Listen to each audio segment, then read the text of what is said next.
I grew up going to museums, loving museums, but also understanding the sort of complicated relationship that museums have for people whose objects are stored inside of them.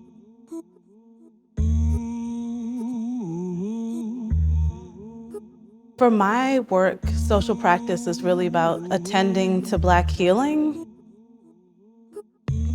I work with multiple communities, and I think a lot about cities, specifically Black urban spaces, and what it means to be in a space that has layers of generational trauma.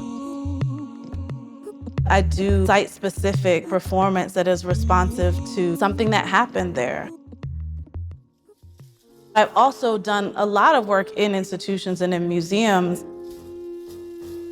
where there also are layers of trauma that exist, right, in these collections, in these walls.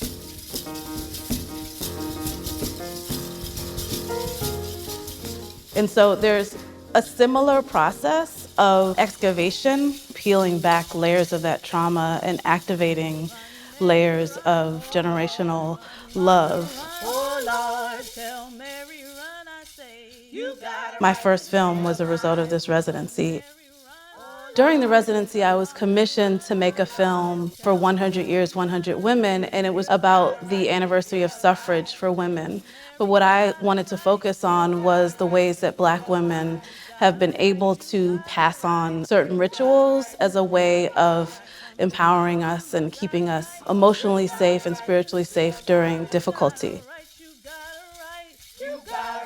We went to Prospect Park. We had my daughter have rice braided into her hair, which was evocative of some of the hair braiding rituals where rice and okra seeds would be braided into the hair of those who were facing separation, whether during the Middle Passage or if people were escaping slavery. If someone saw your hair, they wouldn't actually see the seeds or the rice that were in there, but the intention is with you. That film also referenced the Geesbin quilts that are in the Met's collection. This idea of the braiding of rice and seeds into the hair was a great parallel for me to the Geesbin quilters, who are also sewing in messages and codes to loved ones.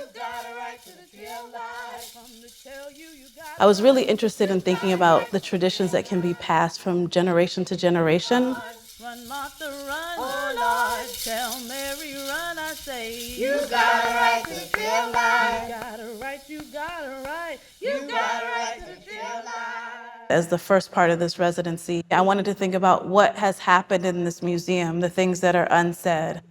I thought about my relationship to the African art galleries and also the Egyptian galleries and these collections that are really far from the places where they were originated. And I also thought about this idea of restitution, the restitution of African cultural heritage, African American heritage, and what it means for collections to be out of reach for communities.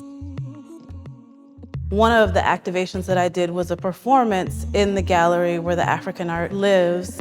We sort of tried to communicate with those objects as a gesture that would replicate this idea of a yearning or a desperation for talking to the objects from your own context of origin. For me, this was really important because it also signified the experience of being African American or Afro-Caribbean and really trying to create your own traditions and rituals which are based on memory. I couldn't help but think about my mother as a child wandering through these grand halls. I heard about the Met just through storytelling, through my mother sharing her experiences. She lived right at the edge of Central Park on 110th Street, so she came to the Met a lot. She said it was a space of wonder, and she really loved being here. And I thought about what it would be like for my own daughter to do the same with one of her friends. And so that was a sort of seed of an idea for the film. One of the great aspects of the Temple of Dendor is the landscape that also exists around the temple. And I thought about these little girls whose ancestors also come from a place quite far away, and what would be their relationship to those objects if it were not mediated. What would it mean for them to have complete freedom in the space with these objects? What would it mean for them to connect the actual space of the museum with the landscape, which is also one of the important landscapes in my mother's stories? And so in the film, they were able to do a sort of myriad of those things.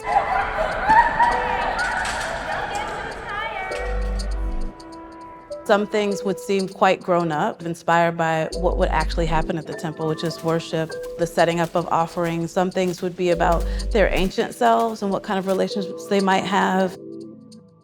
And some things would be about their childlike selves and what kind of relationships they would have to this huge space and having freedom in that huge space. And so I just thought about what would children naturally do? And we know that children would run, which is something you're not allowed to do in museums, right? And so it was really about them having the freedom to sort of move through the space with abandon.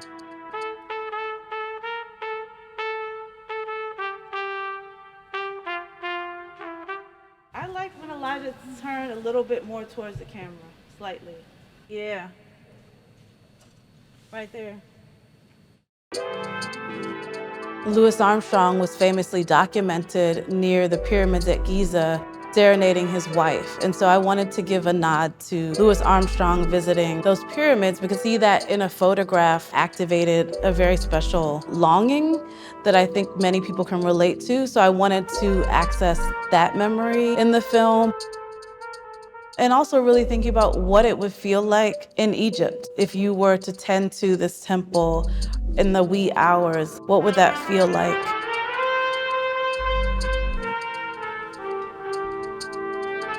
It's really about sort of a dreamscape and what it would be like for them to come right at dawn when the museum was empty. And so the film was actually striving to accomplish the feeling of the space and the feeling of where you might be when you're sort of waking up from your sleep. What would they say? What would the museum say back to them? I don't know that we need museums to bend themselves to become something else. I think that we actually need more support and more resources for things that are already deeply connected for the kind of relationships that we want to have in communities. And I think that's actually what this residency is about, how to get the museum to be more responsive. I think that museums sort of think of themselves as the center. And so I think part of our job was to disrupt the center. People are actually museums, right? The people are repositories. The archive is embodied, and the archive doesn't need to be housed outside of the people. So I think that by interrogating the role of the museum as custodian, but also as a place of access, we can think about telling our own stories by passing on things from generation to generation. Tic-tac-toe.